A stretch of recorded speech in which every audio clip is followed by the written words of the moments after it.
Okay, Hoops and Dreams is back once more to review our last few matches, look ahead to those coming up on the horizon, and to discuss the odd topic or two.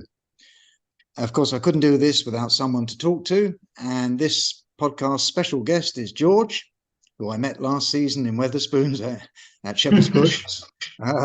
George made the mistake of letting it be known that he was up for appearing on a podcast, so I made it happen. A very warm welcome to you, George. It's a pleasure, Brian. Thanks for having me on. For those of you not aware, George has appeared on other podcasts, on other less able fanzines than us, of course. I think you do other media stuff as well, George. Am I right? Yeah, I do player interviews for the club, so I'll do interviews with that. And then previously, I've done like match day vlogs and stuff like that. But I also appear on other podcasts, QPR fan podcasts, stuff like that. Right. Well, we're welcome to have finally grabbed you and got the transfer in. That's great. How do you manage to sandwich all of this, with attending school and studying with all the media stuff, and whatever? I've got quite lucky. My school give me leave to go and do player interviews during the day. So if the club tell me what time they want, it's usually around in the morning. I'll be able to leave school for an hour, go do that interview. Or luckily, these podcasts, some of them are in the evening. It's quite and in terms of going to games and doing the vlogs there, it's pretty easy because I just do it as soon as we score or something like that. So sometimes is hard to balance, but I guess the club make it easy for me. Well, that's pretty good. I mean, in my days, you'd had to climb over the school wall. So that's pretty good. Yeah, it's lucky. It's lucky. Okay, let's do a quick review of the last four matches. QPR against Norwich, the cup game. Well, we lost that 1-0. And just to make sure that wasn't just just one off, we then lost to 1-0 to Ipswich in the league. That was our home match. And then Southampton against QPR. Well, we lost that 2-1. And that brings us nicely to Middlesbrough last Saturday, and we won that 2-0. So these league results translate into 3 points out of a possible 9. We are 17th now in the league on 6 points. We're actually sharing that, I think, with 4 other teams. It's our goal difference that lets us down, and that's courtesy of Watford. Watford, yeah. A month now into the new season, what can we read from those results and the team performances so far, George? Well, I'd say the performances ever since Watford have been improving. I think every QPR fan could agree that the style of play completely changed since that dire performance at Watford. I remember that, and no. But then the performances, I think you could make an argument, especially for Ipswich, that we deserved something out of the game, if anything, a win. And you could even say that against Southampton. We had if it weren't for us missing our chances, Paul Smith hitting the crossbar, Colley at the end, open goal, I guess you could say, but it's a bit unfair to throw an 18-year-old into a starting lineup. But not a starting lineup, you get what I mean. But yeah, and then the win against Middlesbrough, I think it was almost like an example of what our hard work can get us to. I thought in that game, it weren't necessarily us dominating. It was quite an equal game, but it was us taking our chances, something we hadn't done in the previous game. So I think it's improvement since Watford for sure. And I think in terms of position in the league, we may be in a false position because we played an extra away game compared to other teams, if you think about it. And our goal difference obviously hasn't helped. So yeah, I think you're right there. I mean, the cup defeat was not the normal annoying result that we get because we don't turn up for the cup matches, but rather it was a question of we did turn up and suffered a late goal, which punished us, when a draw was probably a fair result, if truth be known, for full time. Our first championship match at home against Ipswich was equally annoying, as we were again justified in getting a draw, as you said, but again ended up by losing by another single goal. And then you got the other side of the coin. We didn't expect much from the away game at Southampton, and we lost it 2-1. But yet again, we nearly drew, and with all the near misses, we should have drawn and maybe even should have won, as you said. This was also a team performance that showed unity and determination. So it was really, you could see the grass had been sown there by Gareth Ainsworth, and it was actually starting to grow. Anyway, Borough, That's rarely been a happy hunting ground for the R's. It's such a tough one there. So perhaps like Southampton, nobody was expecting too much, but much we did get, winning by 2-0 with an absolutely superb goal from Dazelle, which made the top 5 goals this weekend. And then one from Colback, which was very welcome. As with the other team performances, this showed strong cohesion throughout the team. Really, really good to see this. Okay, well, that brings us on to looking at our next 3 fixtures. QPR against Sunderland. That's on the 16th of September after the international. I've got that down as a draw. What about you, George? I've got that. Well, I've put us as a win for that one. I believe. I think I'm always optimistic on these things, but I believe that with Sunderland, if you think about it, they've just come off a big 5-0 victory against Southampton. But sometimes I feel like that plays into QPR's favour as underdogs going into a game, because if not, Sunderland would have been looking to bounce back. So, and I believe that a home form has to turn around at some point. So I'll just keep saying we'll win until it actually happens. Okay, next one is midweek, our first midweek, I think it is. QPR against Swansea on the 19th. What have you got that one down for? I've got that one down as a draw. I can see it being a typical midweek 0-0, 1-1, something like that. Yeah, I've gone for a win on that one. So we're swapping over. Right, that leaves us with Birmingham. Away at Birmingham on the 23rd, meeting John Eustace's team that are doing well. I've got that one down as a loss. What about you, George? That was a difficult one for me, but I've also had to say a loss. I think that obviously last year's Friday night away at Birmingham did perform for that one, and I feel like they're just going to be too strong on the night. Yeah, I very much think that. The weird thing is with Sunderland beating Southampton so convincingly and us being fairly equal to Southampton on the day, I don't know what's going to happen at Sunderland. You know, it could be anything. But yeah, we'll see. A championship for you though. Everyone beats everyone, sadly. So it is. I mean, look at Watford since they've not done that well. No. Okay, right. On to our first topic. The R's have scored really few goals since the start of the season. I think everybody's recognised that. And the absence of Lyndon Dykes hasn't helped at all. So what do you feel is wrong up front and what can be done to remedy the situation, George? Well, I feel like obviously there's a lot of pressure on Sinclair Armstrong at the moment because Dykes been out injured. And I suppose you could say Dykes has never been an out-and-out goal scorer for us. If he was, he'd be in a Premier League club because of the amount of hard work he does, the amount of graft he puts in. And Armstrong, we need to remember, he's only scored 1 goal for the club, and this is probably his first season where he's starting, seems like every week.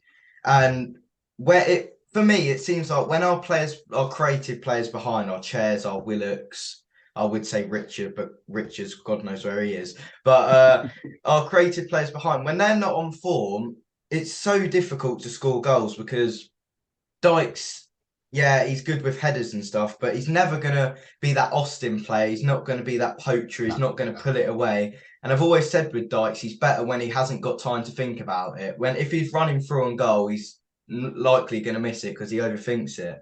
And Armstrong, it's just, he's never, for me, from what I've seen of him, he's always going to work better alongside Dykes because Dykes flicking the ball onto him.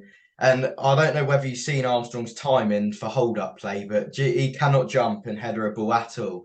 So, yeah, I guess you could say Dykes has never been an out-and-out scorer, and if the players behind aren't creating, then it's going to be difficult. Yeah, if we're going to talk about Sinclair Armstrong, and we obviously should, for me, I totally agree with you. He can't jump that well, and as opposed to Dykes. And on the other side of the coin, he's constantly getting offside. He really needs to work on that, and the club needs to help him with that. I think once he's at the stage where he knows he can do the sprinting, he knows he can beat the player, he doesn't need to be level with them. He can be just in front of them. He'll still beat them. Mm. So Yeah. yeah, he needs to work on his development a bit more, I think. Other Mm. than that, I'm really impressed with him. He's really doing well, and I think we probably should at this point mention Paul Smith. Mm. His contribution on the wing has been superb. He's really been a revelation for me. I completely agree. Like when he first came back in, I thought it was maybe a step backwards because the Paul Smith that we saw when he left obviously weren't ready for the first team. But ever Yeah, since he's come back, he's looks like he's matured and he's almost settling into that wing back sort of role. God knows what it is, but he's settling into that. And your point on Armstrong is just there's so much pressure on the lad and him. One thing I've noticed is constantly you said about always being offside. That's just inexperience, but oh yeah, he keeps on looking behind once he is onside as well. He's running through and he makes a look behind, and that's just giving the linesman a decision because he's going to think, oh, maybe I did make it wrong here. So it's just an experience. But your point on Paul Smith, I've been completely impressed. Most of our goals this season have been like something to do with him, and he just looks as what's it called? Ian Holloway said at a forum, a breath of fresh air, I guess you could say. yeah. I'd go along with that as well. Yeah, and I think to be fair to Armstrong, also he's a big lad, and Mm, he's almost an old fashioned style striker in a lot of ways with the build and everything. And I think a lot of decisions are going against him on mm, 50-50. I mean, the referee at Southampton was abysmal, absolutely abysmal when it came to that. mm. He was getting fair tackles in as far Everything, as I was yeah. concerned. Hey, there we go. I mean, No, I the agree. um, so what other options to Dykes and Chair do we have up front? Well, yeah, this is a point I was going to bring up in terms of lack of squad depth. Because you look at our squad depth compared to the rest of like these top clubs, they have 4, 5 even strikers waiting. Mm. Whereas with us, we have a Charlie Kelman, never been proven at this level. Had a good spell at Leyton Orient, but that was in League Two. We need to believe in levels here. And I think Ryan Colley, I think that's how you pronounce it. He seems like a good talent for the future, but if anything, you could say it's unfair on the lad. He's never been out on loan anywhere and he's been thrown straight into a side where the squad depth is completely void of anything. And the like Taylor Richards, for example, he God knows where he's gone. He's cost us 625,000, which in our financial thing could be equivalent to another team's 6 million, 7 million. Where is he? No one knows where he is. He's not been on the bench. And like last season, I understand the bereavement and stuff, but there's no excuses. It seems like this time he's nowhere to be seen. Yeah, no, I totally agree with you there. I do agree also about Kelman. Mm, And Coley, I think he is. I would like to see him go out on loan. I would like to see him hone his skills there because I think he could be a very good talent. mm, And that brings us back to Willock, I suppose. Um, if we get Willock fit, apparently he's not fit, and he's back to the old Willock as opposed to what we saw in pre-season, which was really perhaps over trying, if anything. Um, mm. I mean, do we try and sort of do that, get him back and get him fit and dangerous again in an attacking midfield role, or do we instead concentrate upon Dixon Bonner or even Taylor Richards if he becomes available? The thing about Willock I think it's such a mental thing with him, and I said it on other thing. It's so mental, it's so confidence related. Because if you Mm. think about it, his form's dropped off ever since Bill left all that time ago. Because Yeah. his mentor, that Neil Boundfield, he left. So I think, and then with his hamstring injury, you can see by the way he runs, he almost still hobbles, and it's Yes. just yeah, I don't know. It's just, I think, obviously having a creative Willock back, the Willock that we saw at the start of the Bill season was incredible, and we'd love to have that back. And I think if we could get him fully fit, I think he could. I don't believe in these people saying that he don't care. I think him maybe he doesn't a little, but I just believe that he needs to just focus on getting himself back fit. Stop throwing him in the deep end when he may not be fully fit. And if anything, rely on these other people to almost, I don't really know how to describe it. So he homes in on his fitness and then comes back the player that we all know. Yeah, I must admit, if he does come back, I can see him alternating with Ilias Chair, because at the moment we're relying on Chair so much. And you know, with the absence of Richards for whatever reason it is, you know, all the weight is falling upon on Ilias Chair. He's doing as best he can, but sooner or later he's going to get an injury or something, or he's going to go off for international duty. So we've got to bear that in mind, I feel. Okay, let's move on from there to another topic. We moved to what looked to be a back four against Southampton and Borough, and it was perhaps surprisingly successful. After everybody thinking the back three is the way forward, and that may have been because it was reinforced by a 4-5-1 formation, which is pretty good for away games. And it initially morphed into a defensive 5-4-1 against Southampton, according to Andy Sinton, anyway. Given its success and, as we said before, our paucity of effective strikers, should we consider this formation as our new standard, George? One thing I say about the formation, it seems very versatile on the pitch. It almost seems like I saw at Southampton, Paul Smith was tucking in more, and if anything, I agree with Andy Sinton in that way. It did look like a 5-4-1, especially at points in the first half. Yeah. And it's good that Paul Smith is homing in on that role, because it seems like he can get forward and get back, because he's not afraid to put in a tackle, that guy, which is good. And I think ever since the arrival of Steve Cook this summer, it's looked definitely more solid at the back because of that leadership. He went down at Middlesbrough, could be out for a few weeks, but with the likes of Jake Clark sort of coming back as well, I can see how this versatile formation could work. Because if you think about it, Kakai, when we play through at the back, he looks solid. I've always preferred Kakai as a right centre back than a wing back, because I feel like he don't have the ability to beat a man, and he's never had that, and he's always been a solid defender. So if we play that back three, we could always put another centre back there, because Smith could be relying on going up and down, up and down.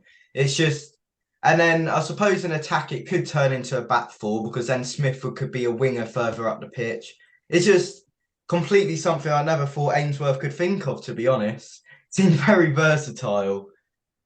Yeah, no, I feel exactly the same as you. I was surprised we went to it, and even more delighted it actually worked. I actually predicted there would be a back four against Southampton, and I thought, oh, I hope I'm right. When it turned out to be true, I was pleasantly surprised, but I was also absolutely delighted that for long periods the team defended so well in that formation. You know, it was a question of everyone understanding their role and everyone working together. That was the understanding that was reinforced with the win at Borough. Yeah, well, one thing. Go on, you carry on. No, I was just going to say that the arrival of, as you said, the arrival of Fox and Cook at the back, and I should mention Colback in midfield, has added strength where it was needed. So it would seem that a 4-5-1 is a viable alternative to any 3-5-3 that we've used before. The problem now is unlikely to be in the formation, to be honest, though.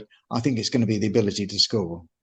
Yeah, no, I agree. And one thing in our favour is that if you look in this championship, if you have a well-drilled team, you could do well. Because if you can defend solidly in the championship, you're always going to get that lucky chance at some point, that lucky breakaway. And as you mentioned on that Southampton, I found it very positive that it was almost Field and Colback could then drop off, act as defenders, and it'd give Dazelle that freedom, which I think he's played amazingly recently. Yeah. Ever since he's been given that extra freedom. And it's good. It almost allows for, like, the likes of Southampton. I think their passing style did suit us and how we play, because they just kept on passing it for the sake of it. And I'm a massive advocate of passing football, but Russell Martin just takes it over the top. And I just, as you said, I think the problem will be strike force this year. I'm just hoping that we don't go back to the hoofing it long sort of football, if you get what I mean, because that's just dire to watch. Yeah, you're absolutely right. Um, I think the if we're going to talk about five in the middle, that midfield, controlling the midfield by doing that is a very good thing. But we need to have quality midfielders in there, and if we assume that we're going to have Armstrong and Dykes both up front, fit for selection, two up front means that you're going to have to make compromises somewhere. Mm, And as it stands at the moment, the only winger we've got is Smith. mm. Powell makes the odd foray up on the left, but generally that's the way it goes. And you've got Ilias Chair on the inside doing exactly the same thing. So we may well have to go to three at the back. I can quite honestly see that, but I'm very impressed with the attacking midfield at the moment. Very impressed. So I hope it carries on. Yeah. I've always said that Chair and Willett, they thrive in that middle, because if you fit, why would you put your best players out wide in a position where they have to do the effort to then cut in? But if they're already in there, it's just so much easier, and I feel like that could work in our favour with this three at the back formation, because it may be harsh on a lad, but if say you drop a Dazelle, for example, you could then play Colback Field and then Chair with Dykes and Armstrong, so they could, both of them can run off a Dykes flick on or something like that. And I've always said Chair and the creative players should be in the middle, whereas a Critchley and last season Ainsworth just stuck them out wide where they couldn't do anything. Yeah, yeah. It to me that made all the benefits of having Chair on the field. There's almost negated by that. Um, okay, time for one more topic. I think I'm just looking at the clock to make sure. The transfer window has closed, and our attempts to bring in a right back, an attacking midfielder, and a striker didn't work out as other clubs closed deals instead. On the positive side, we didn't lose Ilias Chair or Sam Field or anybody else. Um, how much has this impacted our chances of survival and perhaps even a top half finish, George? I feel like this window, I'd suppose you could put a positive and negative turn on it. Positive, we kept Chair, we kept Field, we kept Willock, and if anything, keeping our best players is something that we needed, I believe. But you look at our squad and you think, oh, it's tremendously thin. With the likes of Duke McKenna on the bench, you just look at that and compare it to other clubs. And I know I've mentioned him already, but I saw an article of we were going to bring in that Knight in from Peterborough, but then it never actually went through because the board said no finances, no fees on players. And you could look at that and think we spent 625,000 on Richards. Think we could have got two signings in with that. We could have got a right back and a striker on loan used for wages. And I just feel like keeping hold of our good players was good, but I think we need a striker who's young and nippy, don't necessarily have to be the best finisher, but can be like Armstrong is in terms of chasing down the defenders, because then it almost gives Dykes something to flick the ball onto, because you saw last year he was just flicking it into space. And I do believe that Chris Martin's on his way back. I do believe that. I think in the next couple of weeks. So God knows what people's interpretation of that is. So Yeah, I'd probably stick my hand up and say I'm not a great lover of Chris Martin purely mm, because of his lack of mobility. mm, There's no doubt he can finish. If he gets to the ball in time, he can finish. But yeah, um, yeah, but I think you're right. I think it's a good chance he's coming back. Oh well, yeah. yeah. I mean, I was nervously checking the all the media to see if when the window closed, what we were going to do. Were we going to lose Ilias Chair and whatever? Um, Having had no further in or outs, feels to me as if we're no worse off and no better off. No, I Um, agree. yeah, I mean the team's just got to keep on putting in performances as they've done since the Watford defeat. And those graduating from the development side, they need to keep on learning. For example, Armstrong needs to learn about the offside a bit more, and perhaps being a bit smarter in the way that he tries to intercept play. And you look at players like Duke McKenna. He needs to know when he goes into a tackle, he either wins it or he make sure they can't get out, because I agree. he's a bit light in that respect. And probably Coley the same. But I'm really impressed with these lads. I think they just need to get more time, and I'd rather they didn't do it in the squad, but it looks as though they're going to have to, because we can't afford to put them out on loan. Yeah. We need them. Let's hope they learn through the school of hard knocks, and by the end of the season, they are the guys that will be saying, "Great, we've got to keep these." Yeah, exactly. I agree, and I just hope that we don't turn into one of them teams who always keep on saying, "Oh, we nearly did this, we nearly did that," because that's how it seemed like against Ipswich and Norwich and Southampton. So I just hope we don't end up like that, where we say we nearly did this, and it could be to do with our squad depth. So off the back of the Borough win, do you feel that much more optimistic? Do you think we'll get a top half finish? I think top half is a bit too over optimistic. I don't think we're going to go down at the start of the season. After seeing Watford, I was like, "Oh God, we're going down this. We're going down this year." But ever since, I've seen signs of improvement, and I truly do believe that we're gonna. I think we'll stay up this season. It's just the case of whether, because if we get one or two injuries to our crucial players, that will make a massive difference. And it's QPR, of course we will. So. Yeah, I mean, in all fairness, we've got Jimmy Dunn coming back, Chris Willock, and possibly Taylor Richards. Who knows? So yeah, we will get injuries. There's no doubt about it, and we will find that the squad at times is pulled left, right, and centre. But the one thing they've got going for them at the moment is that they are working with Gareth Ainsworth. He's got them on his side, and they do seem to be working together. I'm going to stick my neck out and say we might just scrape into the bottom of the top half. Well, if only I could say that. I'm not that optimistic. Just bear in mind, George, as you said to me, this is the Championship. True. Very true. And I hope you prove me wrong. Okay. Anyway, our time is up, and all that remains is for me to thank my guest, George, for joining me. Many thanks, George. Editor Dave, and you all for watching. Do click on subscribe if you're watching this on our YouTube channel, and do add a comment or two below. We'd love to hear from you. I am Brian Fisher, and this has been a Hoops and Dreams QPR podcast. Come on, you R's. Come on, you R's. We know who we are. You know who we are. We are QPR.